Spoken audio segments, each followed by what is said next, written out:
Do you constantly ask yourself, I wish I had more hours in the day? Do you feel like you're a little bit obsessed with work and have a hard time pulling yourself away? If you're saying yes, I hear you because same. I'm sure you're like me and love what you do as an entrepreneur, but I think it's really important for us to also remember that there's a lot more to life than working and to give yourself more white space in your days. Obviously, that's easier said than done, which is why I have Maddy Fry on the podcast today to talk all about creating a sustainable work from home schedule. I think this is going to be a really great conversation to hear as we head into summer, which for me is the season of being extra intentional about prioritizing what needs to get done so I can enjoy the warm weather and time with my family. And I hope you're planning to do the same. Here's a quick background on who Maddy is. Maddy is an online business owner twice over, and she works to support women of all backgrounds live a life rooted in joy. Through small action steps and mindset shifts, she's on a mission to show women just how easy it can be to live a life of alignment and passion. Her biggest goal is to help women be so obsessed with their lives, they won't shut up about it. Your podcast is a powerful tool that serves your audience and your business. But how do you manage it all, bring in new listeners, and convert those listeners into customers? That's what this show is all about. Welcome to Podcasting for Educators. I'm Sarah Whitaker, classroom teacher turned podcast manager, and I'm here to help you get the most out of your show, all while making an impact on other educators. Well, hello, Maddy. Welcome to the podcast. Thanks so much for being here. Of course. Thank you so much for having me. I'm so excited to chat. I know. I'm excited to chat too. We're friends on Instagram and you just seem like such an awesome person with such positive energy. So I'm really excited to talk with you today. I thought before we kind of get into the bulk of our conversation today, I would love for you to tell everybody just a little bit about like where you are in business right now, how you help other business owners. Yeah. So that's kind of a loaded question, something that I could turn into an hour-long podcast episode, but I'm going to keep it short. So the bulk of what I do is essentially a joyful living coach. So I help business owners and women figure out how to run their business or live their life in a really joyful way. I do that through one-on-one coaching. I have a membership that I have where I do that kind of coaching, but like in a group sense. And then kind of parallel to my joyful living coaching business, I am a service provider, an online service provider for TPT authors. And I help them with their social media. I help them as their online business manager. And I also help them to create products and update their stores and do all those good things. But the bulk and the root and kind of the foundation of what I do in serving others is helping them live a joyful life and figure out what that looks like and figure out how to do that in both business and in life. That's what I do. That's awesome. I love that you've got like so many different things going on. It's fun to like have your hands in a few different things. It keeps things interesting on the day to day. I can very much relate to that. Yeah. And I mean, it's good to know that you do so many different things because that's probably why we're going to talk about what we're going to talk about today. Because I mean, I'm excited to talk about this because I know for me, like I'm a former teacher going from being in the classroom, being like on your feet all day and then to working from home and like trying to balance everything is really, really hard. Getting a good schedule is really, really hard when you're working from home.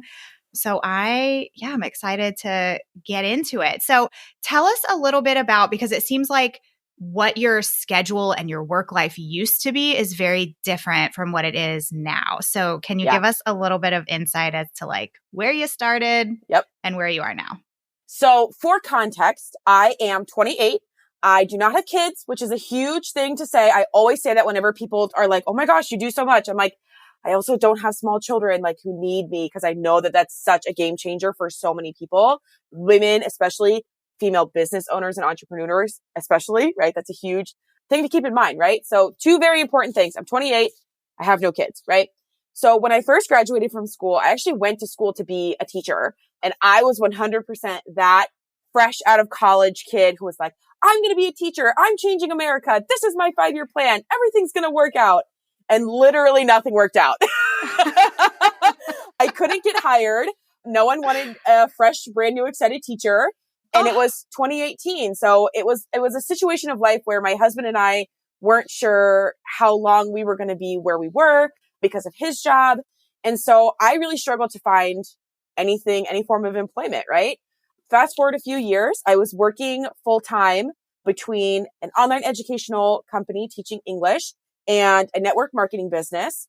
And I was really working both of those things full time. I worked from home full time. It worked out really well because that all started in 2020 when the entire world shut down. We were all working from home, and I was really working 7 days a week, probably 8 to 9 hours every single day. And I, was in the groove and in the flow of that was just life. That was just how it all had to be. And part of that was it had to be that way because I needed the money, right? Like I really needed to make that money. And then over time and over a few years, kind of what I did transitioned. And last year in 2022, I kind of went all in with my virtual assistant business and Living in Sunshine, which is my joyful living coach brand. And my schedule was still working 6 to 7 days a week. On the weekends, I would work until probably noon or 1 o'clock, both days. And I was working until 5:30, 6, maybe even 7 o'clock, Monday to Friday. And it was way too much. Like the burnout was real. I was working all the time. My husband was like, hello, when are we ever going to spend time together kind of thing? And I'm like, I have to do this. I'm working toward this goal. Like once I make, 6 figures or $1 million, I'll slow down. And he's like, I don't believe that for a second. Right. And it took a lot of change and shifts and reprioritizing really in order to get to where I am today, which is still working Monday to Friday, right? But I'm usually done working by 4:30. I no longer work on the weekends, and Fridays are sometimes half days just because of how I've restructured my life. And it's a much better balance. And it's been so much better, both for my business, but also me as a human, because I'm a big believer that we are humans first and business owners second. And it was a change, and it wasn't something that happened overnight, but it was a change that 100% needed to happen. Oh my gosh. Yes. Like such a relatable story. I feel like a lot of people who are listening are probably like, yes, yes, yes. This sounds like me. I know for me personally, this is something I've been really trying to work on the last few months. Like, and it's great in a sense of like, great, my business has like evolved and it's grown so quickly just in 3 to 4 years. It's grown into something much bigger than I ever thought it would. But with that comes this like obsession to continue doing the next thing or hitting the next goal. Or for me, even like I have a hard time walking away from my computer at the end of the day. And then you think back like, wait, why did I start this business in the first place? So that I could work less, have a flexible schedule, be done when my daughter gets home from school. Like it's something that I know I'm constantly working on. And I feel like every entrepreneur that I have ever talked to is also working on this. So I would love to hear a little bit about like how you accomplished changing your schedule and really being able to not work so much. Like how have you accomplished having this more sustainable work from home schedule? Yeah. So as someone who has worked from home since the very beginning, my mom also worked from home all through raising all three of us. I have a brother and a sister, and she always worked from home. I feel like that's so rare. Yes. Yeah. Right. Like years ago. Rare. Yeah. Like now it's normal, but yeah. Yeah. Yeah. All of us, raising all of us, she always worked from home. And so I kind of had that idea as to what that looked like and how to live in that way. Cause for a lot of us, it's very jolting to like go from going to like, I know for my husband, it was very bizarre to go from working in an office to working at home. But the way that I kind of transitioned was I remembered my mom told me when I first started to work for myself and work from home, she said to me, and it's always stuck with me. She's like, there will always be more work, but there will never always be more time. Like you'll never get that time back. And you need to be really aware and cognizant of how much time you're spending on work because you won't get that back, but you will always have more to do. And she's like, that's a really big boundary that I want you to learn and remember as you step into this work from home life. She's like, it's really great. It's really flexible, but it's really easy to get sucked into working all the time. Yes. And so obviously that's what happened, right? I got super sucked into work and building a business and doing all of these things. But the thing that really had to happen was I had to kind of have someone hold up a mirror, if that makes sense, and say, do you see all of the hours you're spending on your business and not using on your life, right? Like you're missing out on all of this stuff. Do you even see that that's happening? And I was like, oh shoot, no. Like, no, I had no idea. And making that switch really came down to figuring out what my priorities were and making sure that they were aligned with how I wanted to live my life. And you kind of touched on this. I'm really glad that you did that. I do not want to be 85 million years old, Dusty Crusty, and be like, wow, I'm so glad I spent 20 hours a day working. Like, no, I do not want that. No, I'm not going to remember the fact that I got done my entire to-do list on a Wednesday afternoon. I will remember skipping out of the office and going to the beach with my husband and my dogs. You know what I mean? Yes. And it took time. It took that kind of stepping back from all of it and kind of being shown, like, do you see how often you're working and reprioritizing what matters to me? And in the season of reworking my schedule, what mattered to me was doing less, simplifying and gaining clarity on what I actually wanted my business to look like, what I wanted the impact of my business to be, and how could I accomplish those things while also living a life of joy, intention, and groundedness, right? Because those things matter to me. And so I had a conversation with my OBM, who's also been on your show, Janice Cook, the love of my life. Oh, yeah. I love her so much. She's a huge reason why I'm in the schedule that I'm in now. She and I had a really honest conversation. And if you're listening and you don't have a Janice Cook and it's just you, have this open, honest conversation with yourself or your friend or someone that you know and you trust, and just say, like, what's your ideal work week? Like, what is your dream schedule? And what small changes can we make now that will get you to that dream schedule down the line? And probably 8-9 months ago, my husband and I decided to move from Texas to South Carolina to be close to family. My mom lives here. And I had this conversation with Janice almost a year ago now. And I said, once we move to South Carolina, I don't want to have to work on Sundays because I know I'm going to want to be able to go hang out with my mom on Sundays. Like at that point, Saturdays were already my day off, but I was still working on Sundays because I felt like I needed to or like I had to. And she and I together, we were like, okay, how can we reconfigure your schedule, reprioritize these things? So come January, you don't have to work on Sundays anymore. And we just slowly chipped away at restructuring my businesses to where things either got done by me at a more proficient rate, or I hired people on my team to help me get more done. That's a huge thing that I feel like so many people hold themselves back from for a lot of different reasons that truly changes the game for so many. It's hiring out. It's the most amazing thing. Yes.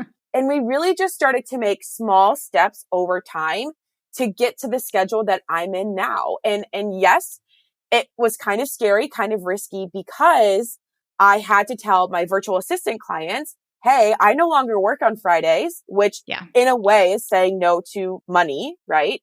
And then on Fridays, I had to tell myself, okay, you've got to focus. If you get these things done, you can bounce at 2:00. If you are focused and you focus on what's a priority, you get to bounce and then you don't have to work this weekend. And it was really that open, honest conversation, gaining the clarity on the priorities and then making those small steps and kind of taking a few risks along the way to get to where I'm going. But it's all been worth it. And I would do it 1,000,000 times over again if I had to. Yes. I love that you started out this process of like envisioning what you wanted that schedule to be like. And like you said, if you don't have a virtual assistant or an OBM or somebody on your team that you can talk about this with, like talk about it with a family member or a friend and really like say it out loud. I think that just that step or writing it down of like, this is where I want to be in X amount of months. I mean, it's so powerful to do that because it does take time to get to that place. Yeah. I don't know if you find this, but I know for me, when I really start to think about like, okay, I am done at 3:30 today and I am going to walk away, I become more productive in those hours that I'm working because I've set this guideline for myself of like, no matter where you are in your workday, you are walking away at this time. And I tend to get more done in a shorter amount of time because I'm more like focused and I'm ready and more like, I don't know, there's just like an incentive at the end of the day. I've heard it before that if you give yourself 3 days to get something done, it will take 3 days to get done. But if you give yourself 30 minutes to get it done, it will be done in those 30 minutes. And that's why so often when I work with women who are struggling on getting started or saying yes to a goal or trying to get to the next step, I tell them to set a date, set a date to get started. It doesn't mean you have to be done. Like, let's say your goal is to open an Etsy store, right? And to sell $500. Maybe your goal is $500 on Etsy, right? Your step one would be to claim your name on Etsy, right? And if you're like, I want to start an Etsy store, set a date, right? Like put it on your calendar and say, on this day, on this Thursday of the month, I'm going to open my Etsy store. I'm not going to worry about my products. I'm not going to worry about getting things into my store, but I'm going to open my store. I'm just going to claim the name. That at least gets you started. And it kind of gives you that deadline because whether you believe it about yourself or not, we all do really well under the deadline, right? Like we all do well under pressure to some extent. And when we have that deadline and we tell ourselves that it has to get done, then it will get done. It really will. Yes. And what you said earlier is so true about like, there will always be something else that you need to do. Like I struggled with that when I was teaching. I've always struggled to like be very present in the moment that you are in and get done what you need to get done. And tomorrow, whether you finish everything that was on your to-do list or not, there's going to be a whole new set of things to do. Yep. So call it quits when it's time to call it quits and move on. Yeah. Yeah. And it's okay to do that. It's okay to walk away. I think that's something that people struggle with, which is why you're then working all the time, because we struggle with knowing that it's okay to walk away, even if our to-do list isn't done. Because for some of us, type A perfectionists, right? Like it feels so good to cross out every single thing on our to-do list. And it makes our skin itch when they're not all done. Literally, yes. When we allow this to continue to happen, we wonder why we're burnt out, crying into our Cheerios and hate everything that we're doing, right? Yes. And that's not what we want. So it's kind of that like finding the comfort in the discomfort of like, I need to do this. I need to walk away from myself and knowing that it's okay to do that, even if it's not all finished. Yes. And even like reflecting on that and acknowledging that like these things do feel uncomfortable is kind of a wake-up call that something needs to change, because being able to walk away at the end of the day or be okay with where you are and not be working 24/7 shouldn't feel uncomfortable. So if it does, which like I'm raising my hand, it does, something needs to change, which is why we're talking to you today. Yep. So if somebody is listening who is feeling exactly like how you described you were feeling before, and they really want to take some action to be able to create a more sustainable work from home schedule that they can maintain and be consistent with, and then have that white space in their life for things that really fill them up outside of work, like what would you say to them? What can they do to start making that happen? Something that I did that was super helpful was I kind of wrote out, and you can do it on paper. You could do it in a digital planner. If you're visual and you want to make it look cute, you can like make a calendar in Canva, whatever. Really kind of map out the number of hours that you're putting in a day right now.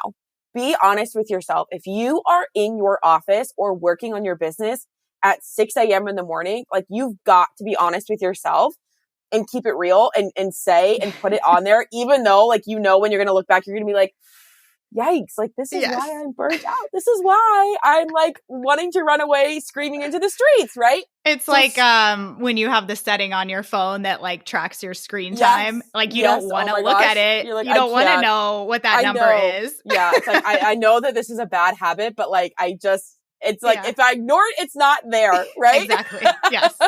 So when you are wanting to sort of design a sustainable schedule for work, right? Whatever your work is, because this is applicable to non-business owners too, right? Yeah. You need to first visualize and give yourself like a visual thing that you can see, not just in your head, of how often you're working, right? And then step 2 is to map out what your ideal schedule looks like. And for all of us, this is a little bit different. I know for some of my friends who do have kids, they're like, my ideal schedule is 9:30, 10 to 3, because that's when my kids are in school. After 3 o'clock, I've got to go. And I'm not working in the evenings either. For me, it's 8 a.m. to about 5 p.m., right? A quote unquote standard work day, with Fridays being a flex day because I like to have that flexibility. And then when you have both of those calendars, your next step is to sort of pinpoint which of these tasks are tasks that are actually important in my business, in my work, right? And how much of this time am I spending on the stuff that doesn't really matter, right? Yes. Like scrolling or going through your email or just sitting on your phone doing who knows what, right? We sometimes really aren't working as much as we think we're working. And sometimes when we are working, we're not doing the tasks that really truly matter or the tasks that need to be done by us, right? Yes. And this kind of ties back into that offboarding, hiring on outsourcing conversation, right? That might be what you discover needs to happen in order for you to get more time back. You might also discover that in order to get to that ideal work schedule, is you're just going to have to get some discipline, practice discipline, really, get motivated and put your phone away, right? So often our phones are such a distraction that, like I said, we feel like we're working all the time when really we're not. We're just scrolling on our phones. We're scrolling on socials and it's wasting so much of our time.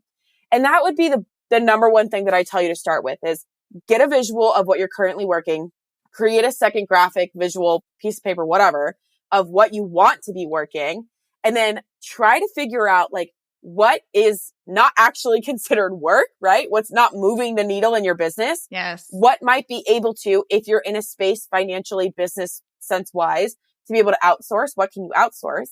And then what small changes could you make in your schedule to get from calendar A, what you're currently doing, to calendar B, what you want to be doing, and really work from there.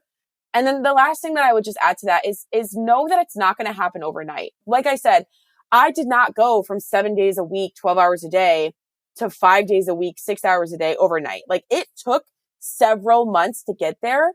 But the reason I continued to show up and make those steps, take those steps, was because I knew that there was the end of the tunnel, right? I knew that there was going to be a time in my life where Sundays I didn't have to work if I didn't want to. And I could leave at 2 o'clock on a Friday if I got my work done. So I continued to show up. And that was a really big motivating factor. And so as you go into sort of reworking your schedule, keep that in mind that it's probably not going to happen overnight. And it might take a few months to get there. But once you're there, it's really worth the effort, the time, the potential money that you put into getting there. Yes. And I love that you started this by saying that everybody's schedule, like everybody's dream schedule is different. Yes. Just because you hear somebody talking about how they only work 3 hours a day, 3 Yes. days Oh a my week, gosh. like that doesn't have to be what you strive for. That's not realistic for 99% of us. So let's start it drives there. me crazy. Yes. I always tell people, whatever you see on social, including myself, like maybe you follow me and you're like, Maddy, you tell us to do these things all the time. Please, for the love of all good things, beautiful and wonderful, take it, bake it, and make it your own. Like take what you see, bake it, try it out in your own life and make it your own. Make it something that actually brings you joy, is sustainable, is intentional, actually gets you to where you want to go. Just because some influencer with 1.2 bajillion followers on TikTok or Instagram is telling you that this is the best morning routine in your entire life. Yeah. Homegirl has no kids, is making $1 million and like doesn't have a job because she's doing it on TikTok. You are a teacher with 3 kids and a husband and things to like, it doesn't work. It's not apples to apples. Take it, bake it, and make it your own. Always. I love that little phrase. I'm going to use that all the time now. Please, it's so true. Please. Yes, I love it. Yeah. And I mean, I know so many people listening are in the classroom and running a business and they're moms or dads. Like that is so much to balance. And I love that you acknowledge that you don't have kids. So maybe you are going to work a little bit more than somebody who has 5 kids and two full-time jobs. Like there's only so many hours in the day. But I love the idea of actually tracking how much time you are working. There's so many websites that you can use where you can like literally time yourself, start a timer and do a little time audit on yourself, because I did that back at the beginning of the year and it's so eye-opening. It really is. And you have to be honest. Like I spent 20 minutes scrolling on social media. I find that for me, like I'll put my phone in another room when I'm working, because it's habit. I just pick it up for no reason. I actually have it next to me right now. But we all do it. It's such a distraction. I keep mine. I have a little drawer in my desk. And when I'm like really focused, I stick it in the drawer and I put it on Do Not Disturb. If it's out of sight, it's out of mind. And that's really a huge thing, that if you're someone who is distracted by your phone, put it behind you, put it in a drawer, turn it off, whatever. Out of sight, out of mind, you'll get so much done. Yes. It's one, if you walk away with like one big tip today, try it. Put your phone away. Put your phone away. I've heard a lot of people recently say how they'll have like a special box that they like put their phone in at the end of the day too. And they don't bring their phone into their bedrooms anymore. And they get like, do you do that? Yeah. I do not sleep with my phone in my bedroom. I haven't done it for 2 years now. Changes your life. Oh my Changes gosh. your life. Buy an old school $15 alarm clock off of Amazon or Target. It changes your entire life. I promise. If you have anxiety or if you wake up feeling behind or hurried, it's because you are on your phone first thing in the morning. You do not need to sleep with your phone under your pillow. And like your phone should not be the first thing you touch in the morning. Kiss your partner, drink some water, pet your dog, get your feet on the ground. Like your phone does not need to be your number one priority at 6 a.m. when you wake up. It just doesn't. And it's okay to have it not in your room. Like, I don't want to like get too far down this rabbit hole, but I hear from people all the time. They're like, what if something happens? What if there's an emergency? And I'm like, do we not remember that like not even 20 years ago, there was one phone in the house and it was on a wall in the kitchen and things still happened. Emergencies still got solved. We still made it through. Like, it's okay. I understand that anxiety, especially if you're a parent. Like, I get it. But it'll change your life. It really will. It'll change your life. I've heard amazing things. And I can't believe I haven't tried it yet. If Sarah, if you're listening, one of my clients does this and she's like, you need to do it. And I told her I would do it and I haven't tried it yet. But maybe I'm going to buy my alarm clock this week because I need my alarm clock. But it's also great for your relationship because when you both have your phones, what are you doing? You're like sitting on your phone next to each other, which is so stupid. Yes. Yeah. 100%. And it's one of those things, if you are someone who is an entrepreneur, I don't know if anyone's like me, I check my email 50 times an hour. Like, no joke. I check my email more than I check Instagram. So if I have my phone next to me in bed, I am like checking my email multiple. Why? No one's emailing me. Literally, no one's talking to me. I'm like expecting this big emergency. Like sometimes I get like anxiety to open my email in the morning. I'm like, what? And then you have to think rationally, like, how many times have I opened my email and there's been something there that like I'm thinking is going to be there? Never, literally never. Right. So why do we have these thoughts? Exactly. I don't know. Exactly. I'm with you. I get it. I really do. It's a common thing. Thing. Yeah, good. I'm glad I'm not the only one. And I mean, we work on so many podcasts. So what do I do right when I wake up? I like frantically make sure that everybody's podcasts have gone out, even though I've checked it 10 times 40 already. times. Yeah, exactly. Yep. Yeah. I get it. I blame all of this technology for so many of our problems. Yep. I get it. Well, is there anything else that you want to add that we haven't touched on? I would just say that if you are currently in a spot where you are struggling with your schedule or getting organized or productivity or whatever it is, the number one thing that I can suggest that you do is talk about it with someone else and know that there's no shame in having that conversation. And there's no lack of success or ability or skill or intelligence in having to have that conversation with someone else, right? I think we oftentimes get stuck in our own brains about if I ask for help or if I say I don't know how to do this or if I, show my weakness, show that I'm struggling, it means that, this person's going to think that I'm not smart enough or successful or whatever it might be. No one cares. This sounds really negative and I'll get to where I'm going, but no one cares. Like no one cares about that, right? What they care about is that you are okay and you are doing good they don't care about your business. They really don't, right? And so ask for that help, have that conversation, hire an expert if you feel like you need to do that. And know that by putting in that effort and putting in that time, so much good will come out of it. And you deserve to get that support and get to that schedule that feels good and brings you joy and makes you happy, right? We do not continue to do things that don't feel good or don't make us happy. And if your business or your schedule, your work life isn't making you happy or doesn't make you feel good, you're not going to want to continue doing it, which doesn't lead to sustainability around something that you might actually really love, whether it's being a teacher or owning a TPT store or working as a service provider or podcast editor, whatever.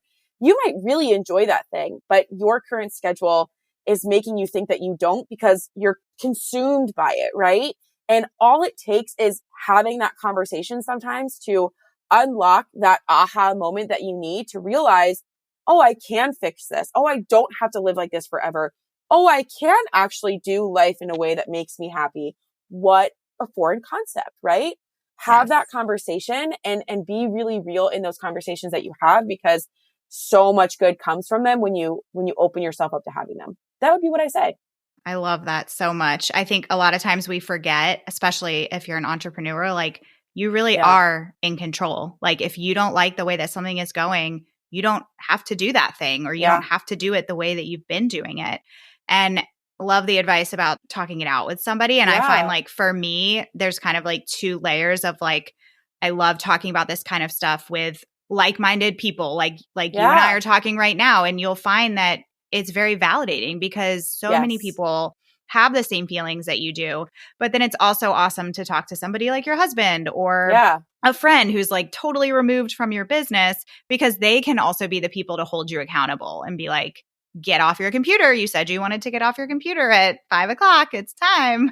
Yeah, exactly. And again, it's one of those things that it's a hurdle that feels so hard, but once you start to do it, it does get easier. Yeah, I love it. Love it. Well, thank you so much for being here. Can you tell everybody where they can find you online? And I meant to ask you this earlier. Yeah. I'd love to know. I want you to tell us about your membership. And I also want to know, I'm asking you like 5 different questions here, but I meant to say this earlier. Did you start your membership as a way to be able to kind of like reach and impact more people at once rather than like working one-on-one? Okay. Yeah. So the Sunshine Squad community started as a brainchild of mine. It was one of those things that I had in my brain for probably like a year before I actually was like, I'm just going to do this. Like, I'm the kind of person, this is really important to know. I'm the kind of person who will try everything at least once just to see what happens. Like, I'm the same way. I don't think too much about it. I don't really sit, like, I don't psych myself out. I just, and there's pros and cons to that for sure. Yeah. I have metaphorically jumped off the cliff with no parachute multiple times in my life. And I'm glad that I do that. I really am. But my membership is an online community. It's hosted through Podia, which is a online course platform. They have memberships. It's really user friendly for women to come and get the guidance that they need. Each month we have a different focus. So in the month of April, when we're having this conversation, we're talking about organization.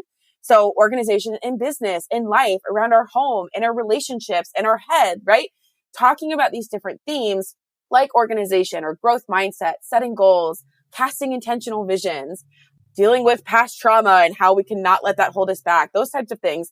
And we have twice a month coaching calls with me. We have a community check-in space where you can hop in, you can check in with other members. And really what it is to its core is this really magnificent, magnetic community of women who are so rad, who are from all different types of walks of life. We have women who are younger than me in their early 20s. We have women who are 55 plus. We have business owners and moms and dog moms and single women and married women. And it's just this really cool melting pot of people coming together to support and guide one another and get continued coaching and mentorship from me to live a joyful life. And the transformations happening in that community are huge. I have women coming to me saying, I'm not sure how to prioritize my business so I can scale it, so I can support my family. And weeks later, they're like, oh my gosh, I'm living in this schedule that feels so good. And I'm making more money in my business all because of what we talked about in this community. Or hey, I'm feeling really stuck and not motivated to be healthy or to work on my relationships. And a month later, they're like, I made this small tweak that we talked about on our coaching call, and my husband and I have never been closer. And it's these small transformations in different pockets of life that are happening that make the Sunshine Squad so special. And I actually started my membership before I started working with people one-on-one, which is not very often how it works. A lot of people start with one-on-one coaching first, and then they move into a membership to be able to impact more people. But I started the membership first because Living in Sunshine as a whole is a community-based business and brand. And I was just having a conversation earlier. Technically, yes, legally, yes, I own Living in Sunshine, but Living in Sunshine is not mine, right? I truly believe that it's our community. This is our membership, our podcast, our all of the things. And that's what the Sunshine Squad is. It's just an extension of that online community that I've created and that we've created over time on Instagram for these women to get more tailored support and guidance and honestly connection. So often nowadays I hear from women, I wish I had more friends. I wish I had people in my corner who understood what I wanted from life, who understood my vision, who didn't question why I wanted things, right? And that's why the Sunshine Squad, which is the name of this community, was born, was to give people the space to know that they had someone in their corner, because there have been time and time again. And I come from a very supportive family. Really, really, my husband is incredible. My mom has never asked questions. She's always been like, okay, if you're happy doing it, like, have fun. I'm going to stand over here and like silently panic in the background, but 2 thumbs up. I love you. But I know that that's not the case for everyone. And I've always kind of said, and something that I say a lot on Instagram is that I'm in your corner. I see you and I hear what you want so badly. And I want you to know that you have someone in your corner. And so that is really what this community is a space for you to come to know that you have people in your corner who are cheering you on and want to see you win. And it's just this magnificent place that I could talk about forever, but that's really what the membership is. And my one-on-one coaching kind of stemmed from that, because I had people who said, I love what you say. I love what you share on, but I kind of want more. And I want to work with you one-on-one. Can we do that? And that's kind of how my one-on-one coaching services have come to be too. I love it. It all sounds amazing. And I love the name, the Sunshine Squad. That's so fun. That's what we are. We're squad, man. Girl squad, Sunshine Squad. Like, we're getting jackets. Yeah, you need merch. Do you have I would love it.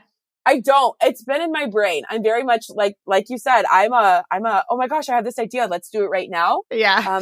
But I have people in my life who are very much like, no, hold on. Remember these other things that you came up with last week? Like, let's focus on those first. We'll save these ideas for a different time. But yeah, I've thought about it. Yeah. Well, 6 months down the road, maybe. Yeah. Revisit. Yes. Probably. Yeah. That would be awesome. Well, thank you so much, Maddy. This was really fun chatting with you. And I just super appreciate you spending some time with us. You are so welcome. If you are listening, you have any more questions, feel free to send me a message over on Instagram. My handle is @living_sunshine. I'd love to chat. Thanks for having me. I'm so excited. Thank you for letting me on. You are so welcome. And we will put all of Maddy's info and links and everything in the show notes. Thanks so much for listening to today's episode. To keep this conversation going, connect with me on Instagram @Podcasting for Educators. I'm always looking for an excuse to talk about podcasting. If you're looking for support in launching, managing, or growing your podcast, check out my online course, the Podcasting for Educators Prep School, at podcastingforeducators.com/prep school. I'll see you here next time.